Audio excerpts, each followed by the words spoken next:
اگر اتحادی حکومت اپنا مجوزہ آئینی ترمیمی پیکج منظور کروانے میں کامیاب ہو جاتی ہے تو سپریم کورٹ کے ججز کی سینیارٹی لسٹ میں تیسرے نمبر پر موجود جسٹس یحییٰ آفریدی کو سپریم کورٹ کا اگلا چیف جسٹس تعینات کیا جا سکتا ہے۔ آئینی اور قانونی ماہرین کا کہنا ہے کہ پارلیمانی کمیٹی کی جانب سے جمعے کو متفقہ طور پر منظور کیا جانے والا آئینی پیکج پارلیمنٹ سے منظور ہو جانے کی صورت میں جسٹس یحییٰ آفریدی کو ممکنہ طور پر سپریم کورٹ کا اگلا چیف جسٹس مقرر کیا جا سکتا ہے۔ یاد رہے کہ مجوزہ آئینی ترمیمی پیکج کے مطابق اب چیف جسٹس آٹومیٹک طریقے سے سینیارٹی کی بنیاد پر نہیں بنایا جائے گا۔ اس وقت سینیارٹی لسٹ میں جسٹس منصور علی شاہ پہلے نمبر پر ہیں اور وہ جانتے ہیں کہ اگر قانون بدل گیا تو وہ چیف جسٹس نہیں لگ پائیں گے، اسی لیے وہ اس وقت کھل کر تحریک انصاف کے ساتھ کھڑے ہیں اور الیکشن کمیشن کو مخصوص نشستیں پی ٹی آئی کو الاٹ کرنے کے لیے 2 دھمکی آمیز خطوط لکھ چکے ہیں۔ آئینی ترمیم منظور ہو جانے کی صورت میں 26 اکتوبر 2024 کو چیف جسٹس قاضی فائز عیسیٰ کی ریٹائرمنٹ کے بعد چیف جسٹس کے عہدے کے لیے جن 3 سینئر ترین ججز کے ناموں پر غور کیا جائے گا، ان میں جسٹس منصور علی شاہ، جسٹس منیب اختر اور جسٹس یحییٰ آفریدی ہیں۔ ان میں سے جسٹس منصور علی شاہ اور جسٹس منیب اختر کو عمراندار جج قرار دیا جاتا ہے، چونکہ یہ اپنے فیصلوں کے ذریعے کھل کر پی ٹی آئی کا سیاسی ایجنڈا آگے بڑھانے میں مصروف ہیں۔ سیاسی تجزیہ کاروں کا کہنا ہے کہ جسٹس منصور علی شاہ اور جسٹس منیب اختر سیاسی طور پر بہت زیادہ متنازع ہو چکے ہیں، لہٰذا ان میں سے کسی کو چیف جسٹس بنائے جانے کا امکان نہیں۔ ان کا کہنا ہے کہ سینیارٹی لسٹ میں تیسرے نمبر پر موجود جسٹس یحییٰ آفریدی ججز کی جنگ میں غیر متنازع اور غیر جانبدار رہے، ایسے میں انہیں سپریم کورٹ کا اگلا چیف جسٹس بنائے جانے کا فوری امکان موجود ہے۔ یاد رہے کہ مجوزہ ترمیم میں کہا گیا ہے کہ چیف جسٹس آف پاکستان کا تقرر خصوصی پارلیمانی کمیٹی کی سفارش پر سپریم کورٹ کے 3 سینئر ترین ججز میں سے کیا جائے گا۔ یہی وجہ ہے کہ جسٹس منصور علی شاہ نے جسٹس منیب اختر کے ساتھ مل کر عدالتی ادھم مچا رکھا ہے۔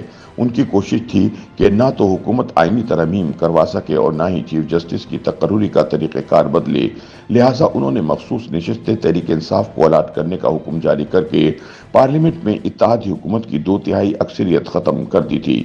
یاد رہے کہ مجوزہ آئینی ترمیم کے تحت چیف جسٹس آف پاکستان کی تعیناتی کے لیے تشکیل دی گئی کمیٹی نامزد جج کا نام وزیر اعظم کو بھیجے گی، جس کی منظوری صدر مملکت سے لی جائے گی۔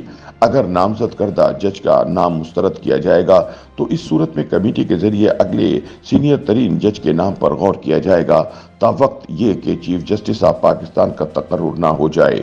مجوزہ پیکج میں نئے چیف جسٹس کا نام پیش کرنے والی کمیٹی کی تشکیل کا طریقہ بھی بتایا گیا ہے۔ آئینی پیکج کے مطابق کمیٹی میں حکومتی ارکان کی تعداد زیادہ ہوگی۔ مجوزہ آئینی پیکج کے مطابق خصوصی پارلیمانی کمیٹی 12 ارکان پر مشتمل ہوگی، جن میں قومی اسمبلی سے 8 جبکہ سینٹ سے 4 ارکان ہوں گے۔ اگر قومی اسمبلی تحلیل ہو جائے تو کمیٹی کے تمام ارکان سینٹ سے ہوں گے۔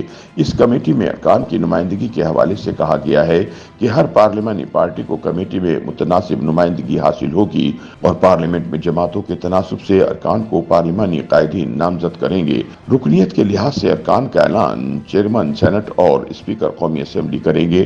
آئینی پیکج میں یہ بھی کہا گیا ہے کہ اپنی رکنیت کی اکثریت سے چیف جسٹس آف پاکستان کی ریٹائرمنٹ سے 14 روز قبل نئے نامزد کردہ جج کا نام وزیر اعظم کو بھیجے گی۔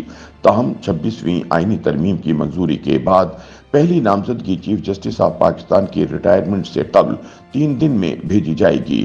پیکج میں یہ بھی کہا گیا ہے کہ کمیشن یا کمیٹی میں کسی رکنیت کے خالی ہونے یا پھر کسی رکن کے غیر حاضر ہونے کی وجہ سے اس کمیشن یا کمیٹی کے کسی فیصلے یا اقدام پر سوال اٹھایا جائے گا، نہ اسے غیر قانونی سمجھا جائے گا۔